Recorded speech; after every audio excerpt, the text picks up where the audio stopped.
Abran sus Biblias al libro de Jonás. Y en esta mañana, pues lo que vamos a tratar de hacer es hacer una introducción al libro. El libro de Jonás es reconocido como, está entre los libros conocidos como de los profetas menores. Y la razón que se le llama un profeta menor no es porque sea de menor importancia, se refiere al volumen, al volumen del libro. Este libro consiste de 4 capítulos solamente.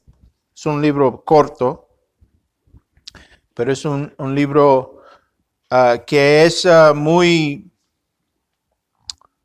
de mucho beneficio para la iglesia. Tiene muchas ilustraciones y ejemplos que son de ayuda y necesarios para el creyente, ¿verdad? El tema principal, o uno de los temas principales del libro, es la gracia de Dios. Es la gracia de Dios, el corazón de Dios por el hombre. El corazón de Dios por aquello. Escuchen bien. El corazón de Dios, el amor de Dios por el perdido. El amor de Dios por aquel que ante el ojo humano no se merece ni que lo volteen a ver. El amor de Dios por aquellos que nosotros como personas quizás religiosas que vamos a la iglesia, aquellos que nosotros no volteamos ni a ver.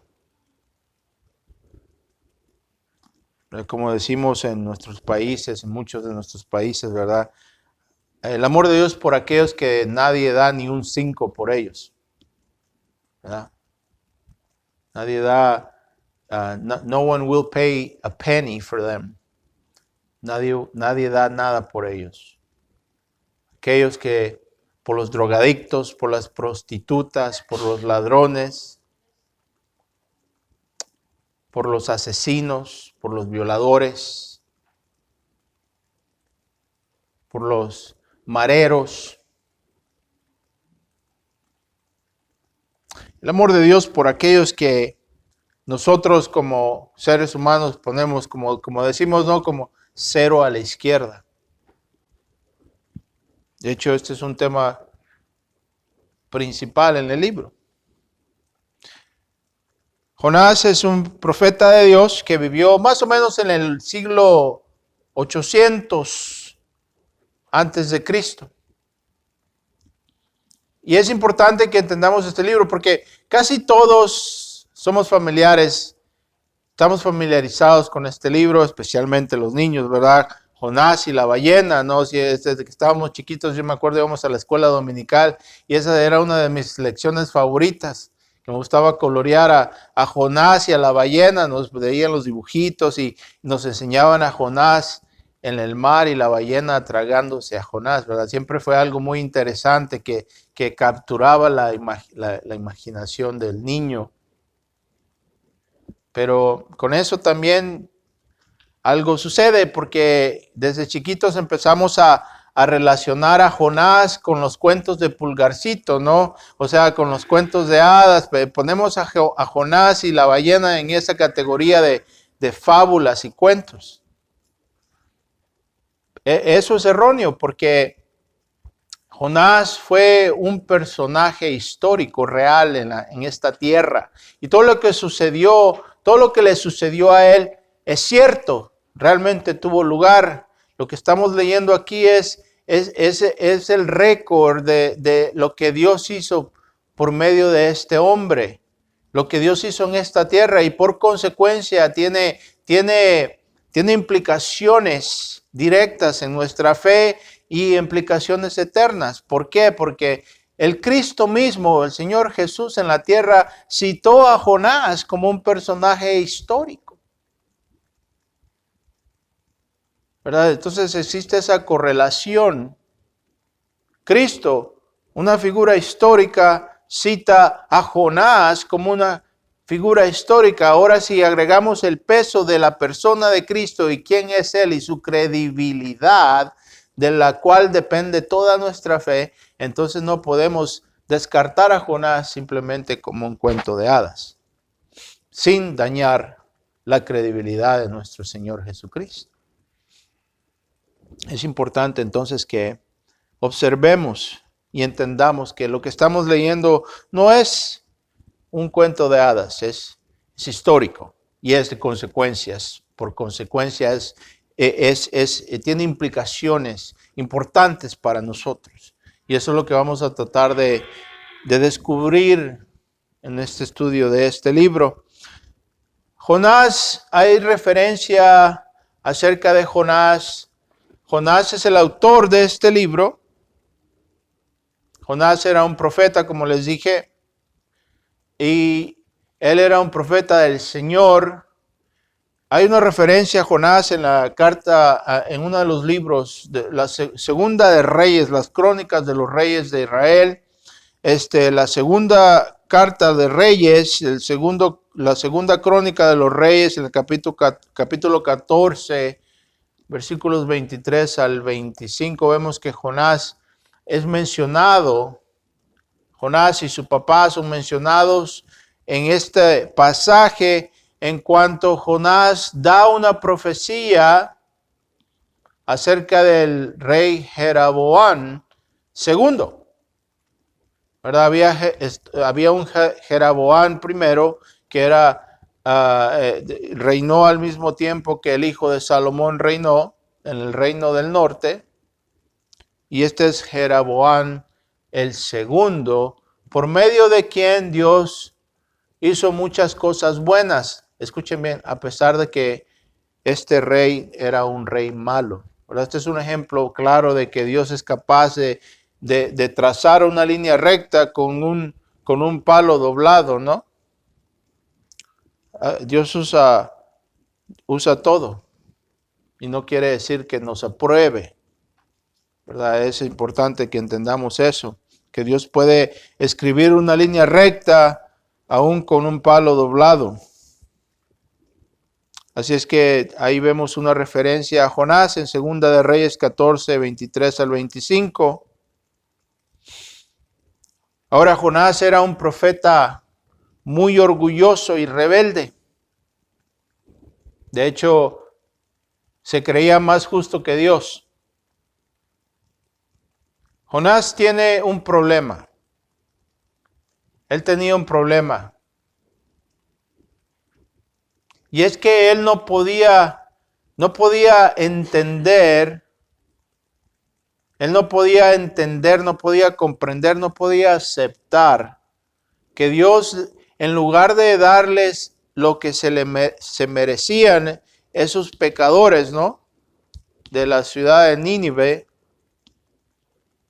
De hecho, eran 5 ciudades en una. El libro nos dice que se toma 3 días para cruzarla. Nomás entrando a la ciudad se toma 3 días caminando para cruzar la ciudad. Imagínense qué ciudad más grande. Estaba llena de gente. Y nos dice que esta gente eran paganos, pecadores, viles, despreciables de la peor calaña, rebeldes, idólatras. Y Jonás tiene un problema, porque no le cabe en la cabeza de cómo es posible que Dios va a perdonarlos. ¿Verdad? Jonás tiene un sentido de justicia y él no entiende por qué Dios, en lugar de darles su merecido, les va a dar gracia. Y lo manda a él a predicarles arrepentimiento y fe.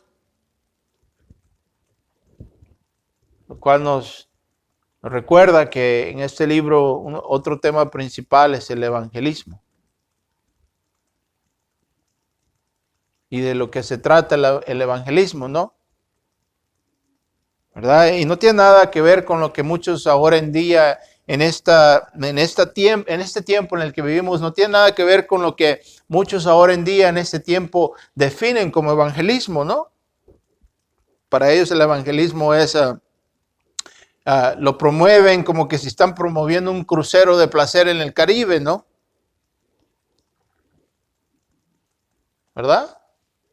No es una cruz lo que ofrecen, sino que un crucero. Están un poco confundidos.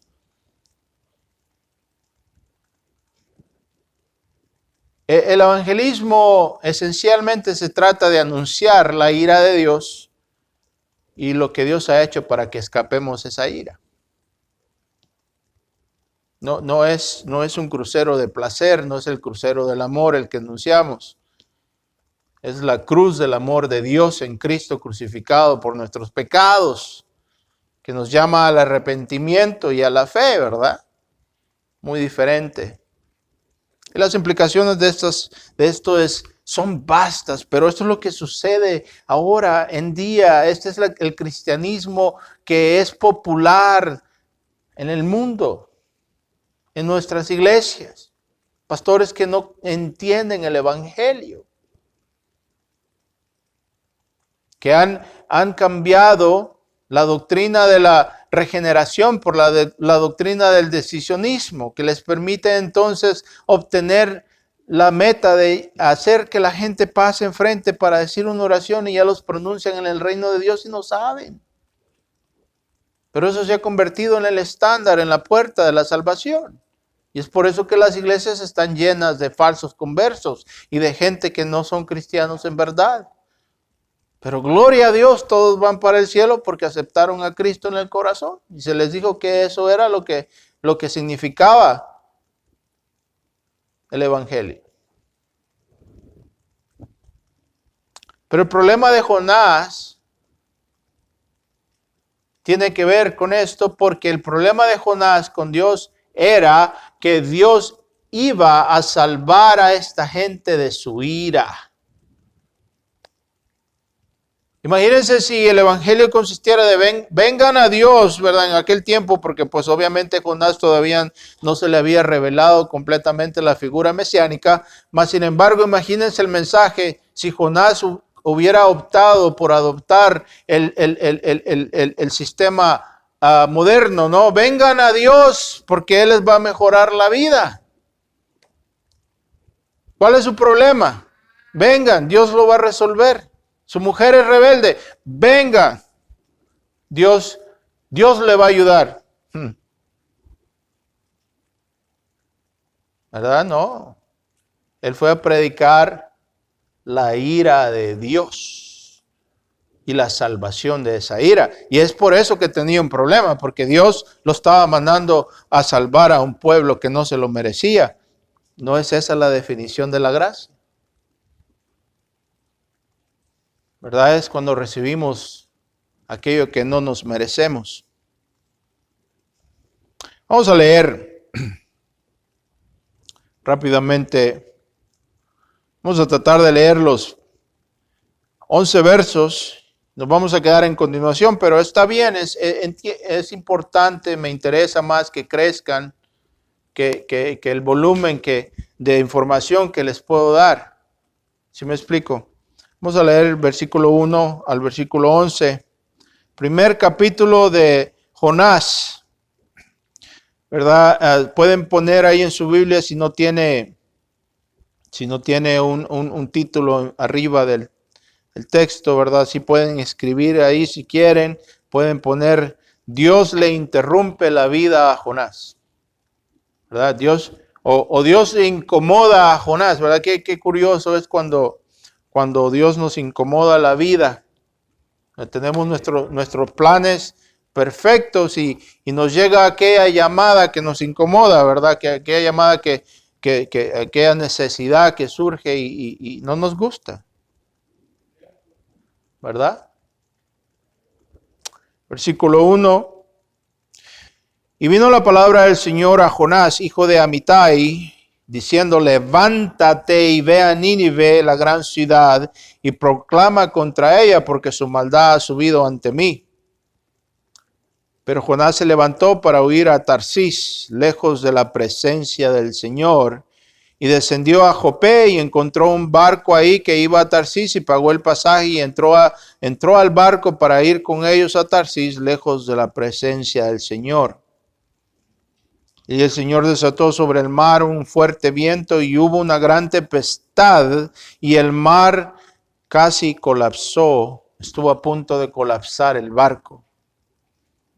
Entonces los marineros tuvieron mucho miedo y cada uno clamaba a su Dios y arrojaron al mar la carga que estaba en el barco para aligerarlo. Pero Jonás había descendido a la bodega del barco, se había acostado y dormía profundamente. Entonces el capitán se le acercó y le dijo: ¿cómo es que estás dormido? Levántate e invoca a tu Dios. Quizás tu Dios piense que en nosotros y no perecemos. Y cada uno dijo a su compañero: venid, echemos suertes para ver por causa de quién nos ha venido esta calamidad. Y echaron suertes y cayó la suerte sobre Jonás. Entonces le dijeron: dinos en esta hora, ¿por causa de quién nos ha venido esta calamidad? ¿Quién es el autor de esta calamidad? ¿Qué oficio tienes y de dónde vienes? ¿Cuál es tu tierra y quién es tu gente? ¿De qué pueblo eres? Y él le respondió: yo soy hebreo y temo al Señor Dios del cielo, que hizo el mar y la tierra. Entonces los hombres se atemorizaron en gran manera y le dijeron: ¿qué es esto? ¿Qué has hecho?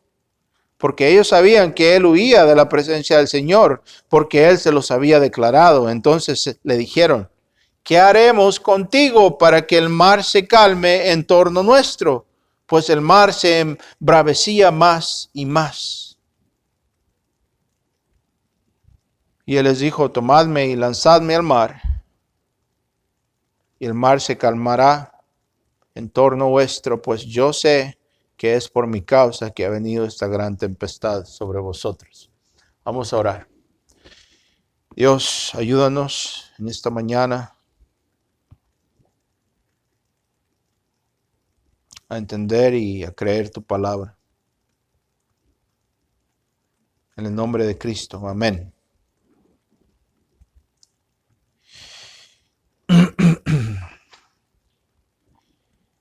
Muchos pastores tienen miedo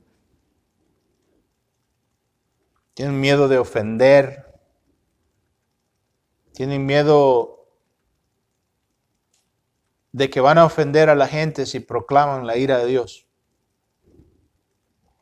Así que ellos han optado por un evangelio light. El problema es que tienen que tener un motivo para motivar a la gente que vengan a Cristo. Si no es la ira de Dios, tienen que reemplazar la ira de Dios con algo más. Y es como les decía al principio.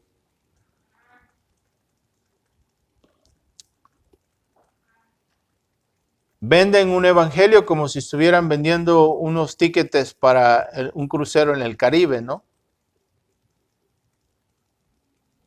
Porque como han renunciado la ira de Dios, el evangelio de ellos es un evangelio sin ira, es un evangelio de placer, es un evangelio para que atrae al hombre carnal. Entonces tienen que usar cosas carnales para atraer al hombre carnal y para retener al hombre carnal en las iglesias. Y es por eso que esto explica lo que están viendo aquí. Porque lo que aquí se predica no es para el hombre carnal.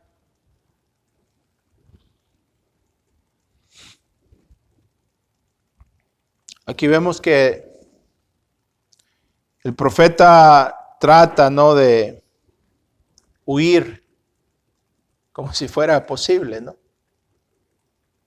De huir de la presencia de Dios. Se menciona 2 veces. ¿Verdad? Qué audacia de este hombre, ¿no?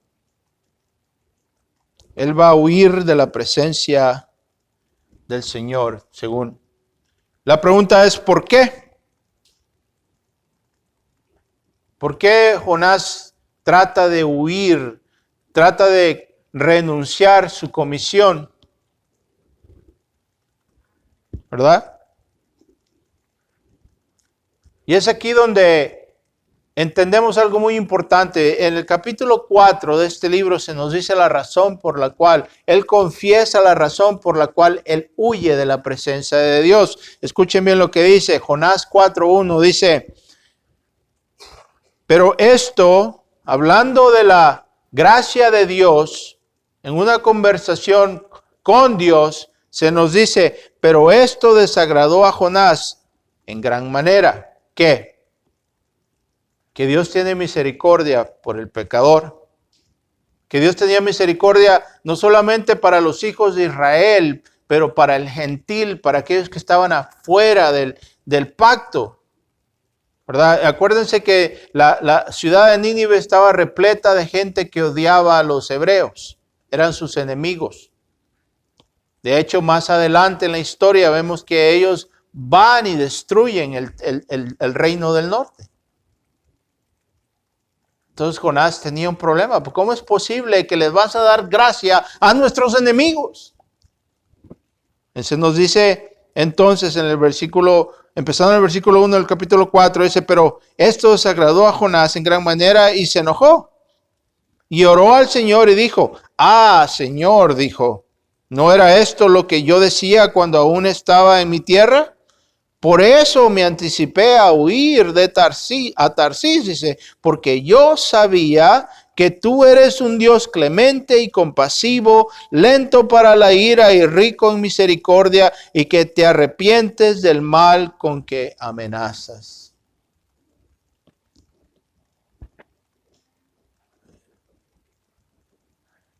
En la queja del profeta vemos, ¿verdad?, una serie de descripciones del carácter compasivo de Dios. Lento para la ira, lleno de misericordia.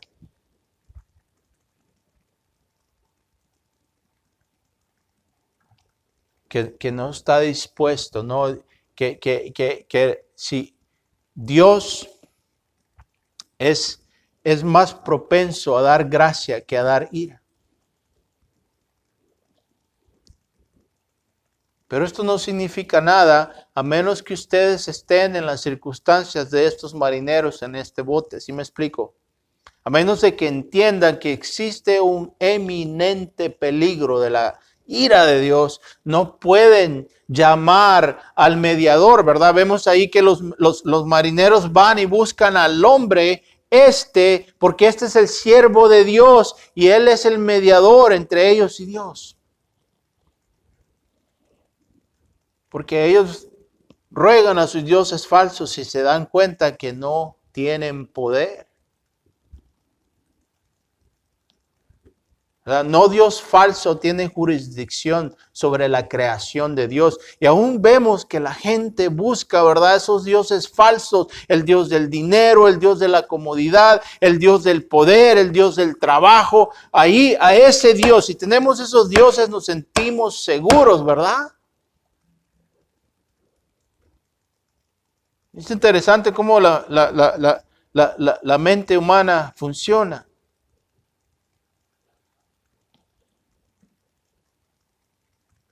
Y es igual en el hombre y en la mujer.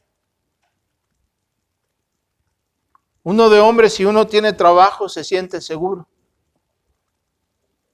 Si tiene dinero en el banco, se siente uno poderoso, se siente uno seguro, firme. Y la mujer de uno hasta contenta está, ¿verdad? Si el hombre tiene trabajo y tiene dinero.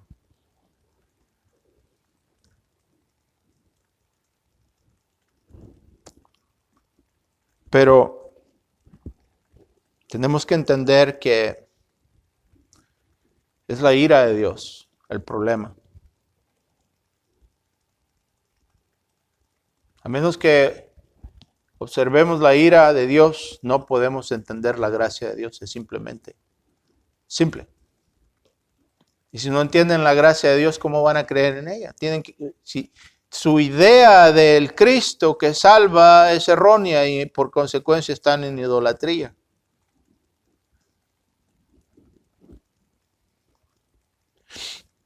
Dios persigue a Jonás. El otro tema principal de este libro, la soberanía de Dios, que se muestra.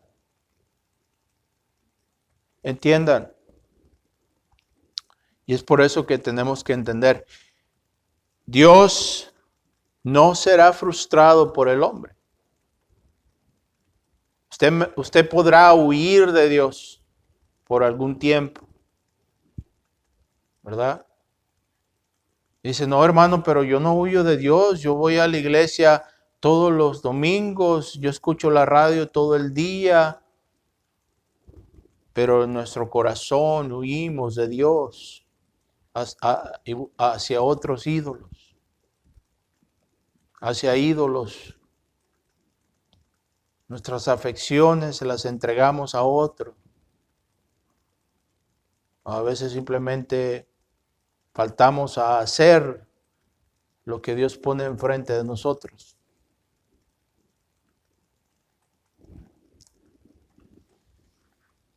Es difícil.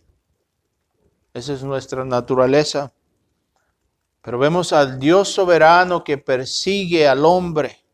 Pero tenemos esa noción de que hay un montón de gente buscando a Dios. No, es Dios quien busca al hombre. Si Dios no buscara al hombre, nadie buscaría a Dios.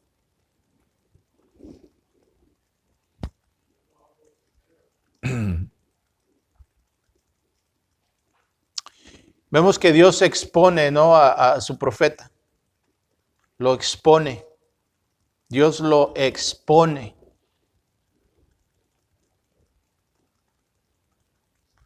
Era la costumbre, entiendan, no vayan por el mundo buscando la suerte para discernir la voluntad de Dios, ¿verdad? Eso ahora no es permitido porque ya no necesitamos. Esta es gente que no tenía otra luz, esta es gente pagana que no conocía al Dios de Israel, pero nosotros tenemos un libro completo para poder encontrar la voluntad de Dios, que es la Biblia, ¿verdad? Pero, más sin embargo, esto es lo que ellos hicieron y esa suerte que echaron, es decir, echaron los dados, eso, the dice, como le llaman en inglés, they threw the dice, and the lot fell upon Jonah.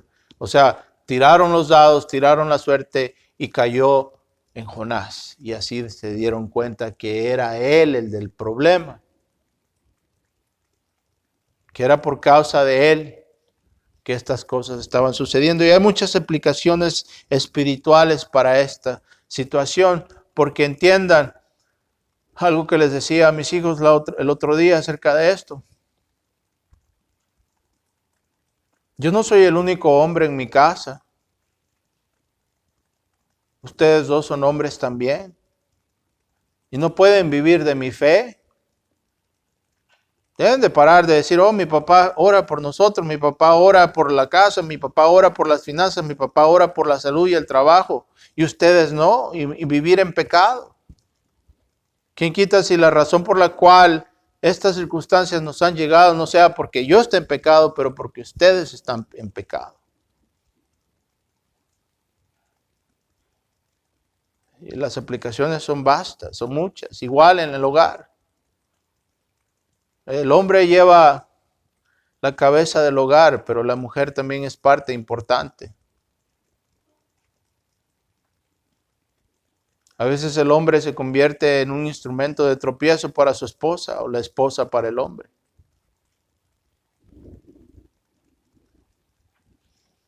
Hay muchas cosas aquí. Vamos a terminar con esto. Los marineros tienen mucho más sentido común que muchos evangélicos de ahora en día. Porque ellos entendieron que había un problema y el problema era la ira de Dios que estaba colapsando el barco y que necesitaban un Salvador. ¿Verdad? Necesitaban un Salvador. Entonces ellos van y buscan al hombre de Dios y le preguntan, ¿qué es lo que tenemos que hacer? ¿Verdad? En la luz de la inminente ira de Dios, ellos vienen y le preguntan qué es lo que hay que hacer. ¿verdad? Vemos que cuando ellos se dan cuenta que Él es un profeta de Dios, del Dios vivo, y Jonás les dice, el Dios que hizo el mar y la tierra, es decir, sus dioses son falsos, ellos no tienen ningún poder aquí, es mi Dios el que es verdadero. A pesar de todo, el profeta está haciendo lo que se tiene que hacer, ¿no? El problema de Jonás no es que él no entienda, no es ortodoxia el problema es obediencia, ¿verdad? Y eso sucede mucho en las iglesias. El problema no es que el pastor no sea ortodoxo, el problema es la obediencia.